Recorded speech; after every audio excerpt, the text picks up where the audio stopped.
contribute about 60% of all head injuries. Okay, so road traffic accidents are the leading cause for head injury. What are the other causes then? What are the other causes of head injury other than road traffic accident? That can be a fall, either on the floor or fall from height. Okay, or assault. Some quarrel and resulting assault can produce head injury. Then sports injury. So these are the commonest causes for head injury, of which the road traffic accident contributes almost 60% of all head injuries. See the fatality rate, 70 per 10,000 vehicles is the fatality rate of brain injury. Okay, these are pre-COVID data. As the vehicular traffic or less during COVID, it's not been updated. So it was actually expected to more than double by this time. Okay, it was pre-COVID 70 per 10,000. Maybe now if we take, it is close to 200 per 10,000 vehicles. Okay, and the mortality of severe traumatic brain injury is close to 50%. 43% of mortality rate in severe traumatic brain injury. Close to 50% of patients will die of severe traumatic brain injury due to road traffic accidents. And in India, one person dies every 6 to 10 minutes because of traumatic brain injury. And alcohol involvement, don't carried away by the percentage, 15 to 20% of traumatic brain injury is due to alcohol involvement. It is less because we are not doing blood alcohol level in all trauma patients. And also for logistical reasons, for instance purpose or something, we won't mention alcohol intake in the case sheets. So the data will be obviously less. Okay, but when an alcoholic individual met with an RTA, the severity of injury is almost 100%. When a non-alcoholic met with an accident, the severity may be mild to moderate. But when an alcoholic met with an accident, the severity will be more severe. Okay, so remember this magnitude of traumatic brain injury and wear your helmets and seat belts. Okay. See, in the world, India has the highest rate of head injury because we are not compliant with headache. See, we are all educated. No, none of you are wearing helmets. See, this is the state of educated. Then think about others. Okay, so India has the highest rate of head injury in the world, and more than 1 lakh lives are lost, and close to 10 lakh patients suffer from severe brain injury every year. Okay, this is the magnitude of head injury. Then you should know the severity of head injury. So what is Glasgow Coma Scale? Any idea? So it is the quantitative assessment of conscious level. So there are various level of consciousness. One is patient fully conscious, semi-conscious, drowsy, stupor, coma. So many terminologies are there. Okay, so quantify that to reproduce the level of consciousness. Okay, so there is a scoring system. If I tell GCS is 4, if some other person comes and examine, he will also give the same score. So I may be telling patient is semi-conscious, the other one will be coming and telling drowsy, so it is meaningless. So to give a quantitative assessment of conscious level, the role of Glasgow Coma Scale is there. Okay, so it has 3 components: eye response, verbal response and motor response. Okay, the eye response has maximum eye response 4 points. Okay, spontaneous eye opening to speech, eye opening to pain, no eye opening, so 4 score. Motor 6. So obeying commands is 6. Localizing pain is 5. Purposeful withdrawal, normal flexion is 4. Abnormal flexion is 3. Abnormal extension is 2. And no motor response is 1. So total 6 score for motor response. Verbal response is 5. Oriented speech is 5. Confused conversation is 4. Inappropriate words is 3. Incomprehensible sounds is 2. And no verbal response is 1. So totally you have, what is the maximum score? 15. Minimum is 3. There is no 0. There is no 1. Okay, the GCS starts with 3 and ends in 15. Okay, so we can classify head injury based on the Glasgow Coma Scale as mild, moderate and severe. The mild patients will have a GCS of 13 to 15, and the moderate will have 9 to 12, and 3 to 8 is severe. Okay, so you can divide the severity of head injury based on the Glasgow Coma Scale.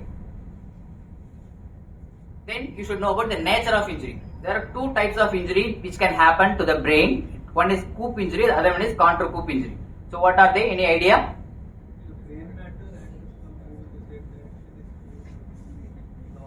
Partly correct. Actually, no. So the brain is literally floating within the skull. Okay, so skull is a rigid box in which the brain floats in the CSF. So whenever there is an impact, brain will move within the skull. Okay. So whatever injury happens on the side of impact, supposing I have an impact on the left side, whatever happens on the left side is scoop injury. So because of the brain shift within the skull, the brain will hit against the inner table of the skull on the opposite side. So it can produce injuries on the opposite side also. That is contra-coup injury. So coup injury, contra-coup injury. So coup injury, all the injuries happening on the same side of impact. The injuries happening on the opposite side of impact is called contra-coup injury. Clear?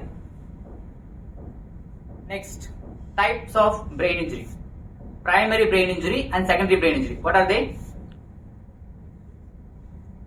What are they? Any idea? So primary brain injury is the one which happens at the accident site. Okay, we can't do anything about that. We can prevent it, but once it happens, we have to treat that. Okay. The secondary brain injury is preventable. The secondary brain injury is preventable after the primary injury. Okay, so the causes for secondary brain injury is hypotension, hypoxia, electrolyte imbalance, and raised ICP. Can we correct all those things? How can you correct hypotension? Patient comes to the casualty in shock. So what do you do immediately? Mind you, isolated head injury won't produce hypotension. If the patient has only isolated head injury, it will produce hypertension only. Only the terminal stages. When the brainstem goes for dysfunction, it can have hypotension. But isolated head injury per se won't produce hypotension, they will have hypertension. If a patient has hypotension in association with head injury, they will have other system injuries. You have to rule out chest injury, you have to rule out abdomen injury, you have to rule out long bone injuries. Okay, so if that is there, you have to give blood transfusion. So that is the foremost thing. Lost blood has to be replaced to maintain the shock. Okay, to treat the shock. Hypoxia, you check for the airway. If there is any blockage, you have to remove the blockage, and you have to, if needed, patient needs to be intubated. If the patient is not breathing adequately, you have to ventilate the patient or oxygenate the patient to maintain the oxygen level and to prevent hypoxia. Electrolyte imbalance, patient can have vomiting, post-traumatic period they can have vomiting, can lead to electrolyte imbalances that needs to be checked and corrected. Raised ICP, we will come to that later. So all these are preventable causes.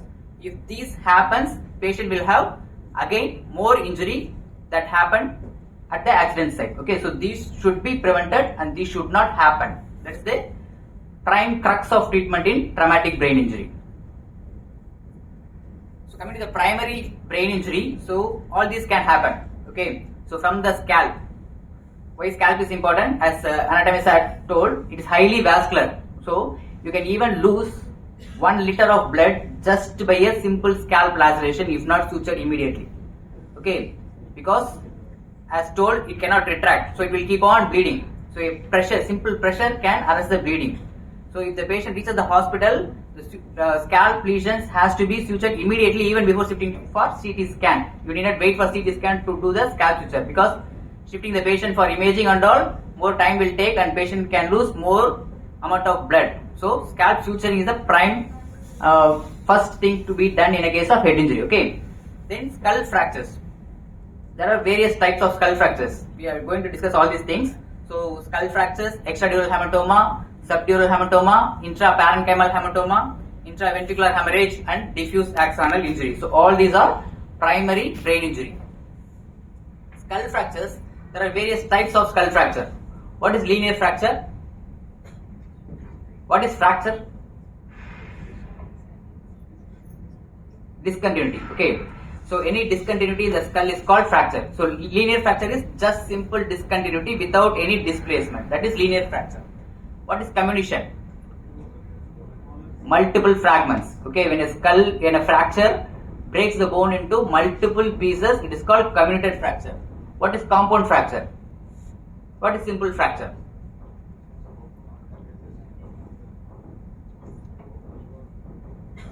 If the overlying skin is intact, it is called simple fracture. Okay, if the skin is also involved, broken, or laceration is there, if the fracture is associated with the overlying laceration, it is called compound fracture. In skull only you can have an internally compound or externally compound fracture. In other areas only external injuries. Okay, so long bone fracture, femur fracture, the fractured fragment can pierce the skin and come out. So it is communicating to the environment externally. So that is externally compound. Only in the skull you can have internally compound. How? There is a fracture in the frontal region. Okay, the skin is intact, but still it can be a compound fracture. How? Is there any way by which a skull fracture can communicate to the environment other than laceration? Can you got my point? Is there any way by which a skull fracture communicates to the environment other than overlying scalp laceration? Sinus. Is there any communication normally between the skull and the environment? Sinus. How the weight of the skull gets reduced? Paranasal sinuses. Excellent. So the paranasal sinuses are filled with air. Okay, how the air goes there? Through the ostium in the nasal cavity, right? So normally the paranasal sinuses are communicating to the environment. So whenever there is a fracture that involves the paranasal sinuses, it becomes internally compound fracture. There is no scalp laceration, but still the fracture is communicating to the environment through the sinuses, fractured sinus. Then depressed fracture. What is depressed fracture? See, there are two inner table, outer table. So outer table, inner table, diploid space. Okay. So normally it is like this. So when just discontinuity is linear fracture. Okay. Depressed fracture is the fractured fragment goes down. Okay. So the outer table lies below the inner table like this. It's called depressed fracture. So this picture shows the depressed fracture. Okay. So this is the outer table. The outer table goes beyond the inner table. Okay. So that is depressed fracture. So depressed fracture can be again simple depressed fracture or compound depressed fracture. Compound depressed fracture is a surgical emergency because it needs to be operated to prevent infection. If there is any infection in the scalp wound, it will infect the bone, can produce osteomyelitis, it can produce meningitis, it can produce cerebritis, it can produce cerebral abscess. So compound depressed fracture is a surgical emergency. Other fractures can be managed conservatively. Coming to the extradural hematoma. So just now we discussed about the layers of meninges, dura, pia and arachnoid and pia. Okay. So extradural hematoma collects between the dura and the skull. Okay. So normally this is the skull and this is the dura. So it will be like this. The dura will be closely adherent to the inner table of the skull. Whenever there is an impact here, it fractures the skull and induces the vessel underneath. Okay. So it is like this normally. So whenever there is an impact, the blood started collecting. So it will strip the dura from the skull. So normally it is like this. It strips the dura like this and takes the shape of a lens, lenticular shape or biconvex shape. So extradural hematoma is a coup injury. What is coup injury? Impact at the same side. So it happens at the same side of impact. Associated fracture skull will be there. The extradural hematomas are mostly arterial bleed. It is biconvex in shape and extradural hematoma has a good prognosis because the hematoma occurs outside the dura and outside the brain parenchyma. So associated brain injury is less in a case of extradural hematoma. So it has a good prognosis. The critical volume I mentioned is 30 cc. If the volume of the extradural hematoma is more than 30 cc, it has to be treated by surgery. Otherwise, it can be managed conservatively. Okay. So this is a picture showing the skull has been opened like a box, and this is the dura, and this is the clot. The black one is the extradural clot. Okay, so the clot is lying outside the dura. It's called the extradural hematoma. Coming to the subdural hematoma. Here the hematoma happens underneath the dura and above the subarachnoid. Arachnoid. Okay, so it is in the space between the dura and the arachnoid. So subdural. So subdural space, subdural hematoma will be crescent shape or concave shape. Okay, this is one concave and this is one concave. So concave shape or a crescent shape or sickle shape. Okay. In contrast to the extradural hematoma, the subdural hematoma is contra-coup injury. I had an impact here. Subdural will collect on the opposite side. Okay, it is because of the venous injury. there are bridging veins. So when you open the skull, the brain will have numerous veins on the surface. That veins will elevate from the brain surface to drain into the sagittal sinus. These are called bridging veins. So these bridging veins will lead to subdural hematoma. So subdural hematoma are mostly venous blood. Extradural hematoma is arterial blood. Extradural hematoma is goop injury. Subdural hematoma is contra-goop injury. Fracture associated with extradural hematoma. No fracture seen on the side of subdural hematoma. Patient can have fracture here, but subdural hematoma on the opposite side. Okay. And because of the hematoma is close to the brain, associated brain injuries are more with subdural hematoma. Okay. So the prognosis is relatively bad compared to the extradural hematoma. And the critical volume. See, in EDH, I said volume, cc. Okay, 30 cc. But in subdural hematoma, the thickness has to be measured. The thickness has to be measured. If the thickness is more than 10 millimeter, it's an indication for surgery. So, in contrast to the previous image, here the dura is also open. The dura is opened in a stellate fashion. So, all these are dura. Okay, so dura has been opened in a stellate fashion, and this is the clot, and you could see the brain here. The clot is lying over the brain. Okay, so this is the subdural hematoma. Then coming to the intraparenchymal bleeds. So intraparenchymal bleed can be a contusion or intracerebral hematoma. What is the difference between these two? Intracerebral hematoma, ICH is there is no intervening brain parenchyma. Okay, if the clot is well formed, it is intracerebral hematoma. Contusion is patchy. So you could see bleeding with intervening areas of normal brain parenchyma or damaged brain parenchyma. So that is contusion. So the intraparenchymal bleed can be a goop injury or contra-goop injury. Neurological deficits will be more. Why? Because it directly involves the brain parenchyma in contrast to the previous two hematomas. And the critical volume again here is 30 cc to be managed surgically. See, this is uniformly white, right? It is uniformly white. So it's an intracerebral hematoma. See here. White, dark, like this. Okay. So there is intervening brain parenchyma is there. So this is contusion and this is intracerebral hemorrhage. So this is after opening the dura, if there is a intracerebral hemorrhage, the cortex has to be opened. Okay, it is not seen on the surface. So extradural, once the bone is opened, you will see the extradural hematoma. Once you open the dura, you will see the subdural hematoma.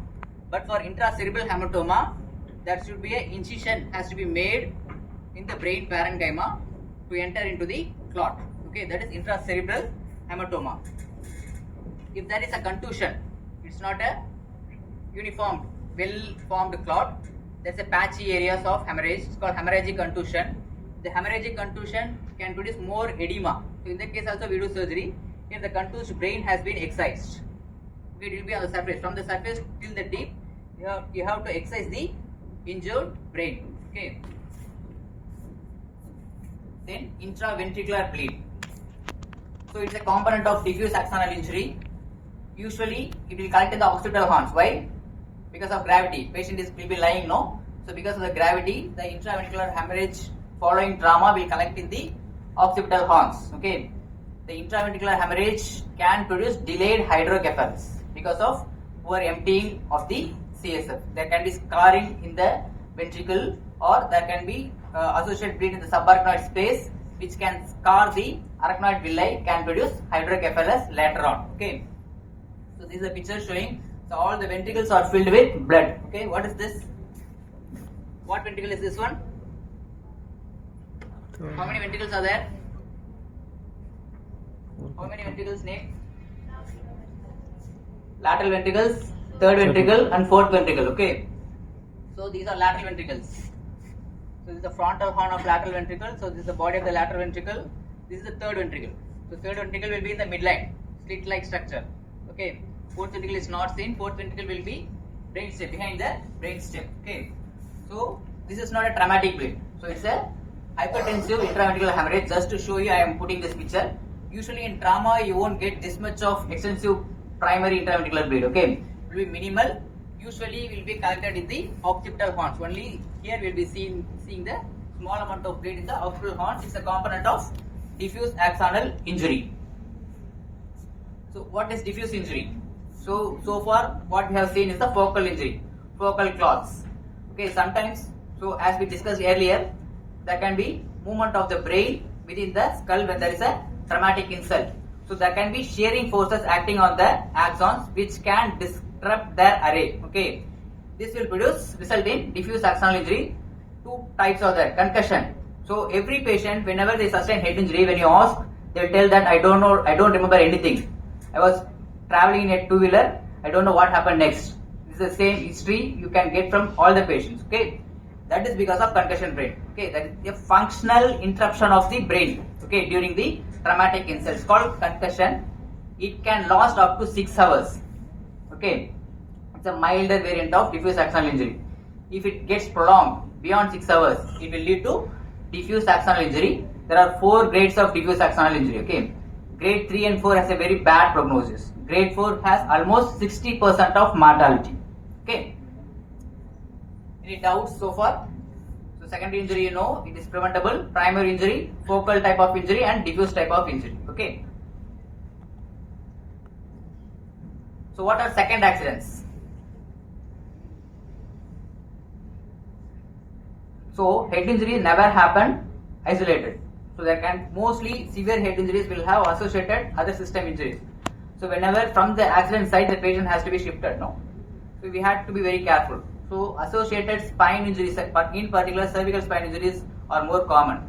So while shifting the patient, if proper care is not taken, the cervical spine injury can get aggravated, or dorsal spine or lumbar spine injuries can get aggravated. Associated fractures, long bone fractures, you can mishandling of the fractures can result in vascular compromise of the limbs. If the cervical spine is not properly supported and transported, patient can develop quadriplegia during the transfer. Okay, those are called second accidents. So why intracranial injuries to be diagnosed early? Why? Because the undiagnosed head injuries will lead to raised intracranial pressure. Okay, so understand intracranial pressure better, you should know Monroe-Kelly doctrine. What is that? Monroe-Kelly doctrine. Any idea from your physiology? So skull is a rigid box. Okay, it contains brain, CSF, and blood. Okay, so whenever there is an increase in volume of any of these, it will increase the intracranial pressure. So whenever a volume of any of these increases, that has to happen with the decrease of other two. Okay, so the picture demonstrates well. So first is the brain, CSF, and blood.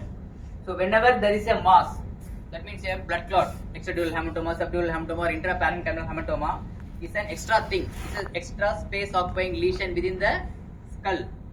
So first thing what happens? The CSF gets compressed. Okay, whenever there is a bleed, it compresses the ventricle and squeezes out the CSF out. Okay, maybe to the contralateral ventricle or to the third ventricle or fourth ventricle or into the cisterns. Okay, so CSF gets compressed. Next what happens?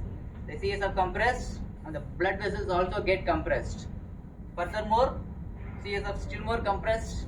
The mass becomes the extradural hematoma, subdural hematoma keeps expanding and it further compresses the blood vessel. What will happen if the blood vessel gets compressed? Patient will develop ischemia. It is here the role of surgeon is important. You have to intervene before this level, before the blood vessel gets compressed and produce cerebral ischemia. Okay, if you intervene here, the result will be good. If you intervene here, already the patient has developed some cerebral ischemia, so it can have more morbidity in the post-operative period. So that's why we have to identify head injury early and treat the head injury early to prevent these two stages, to prevent cerebral ischemia. Till this stage, the brain is only compressed. These two stages, the brain is compressed and vascularly compromised. What is Cushing's triad? Cushing's triad is to identify raised intracranial pressure. Okay, it's a clinical sign.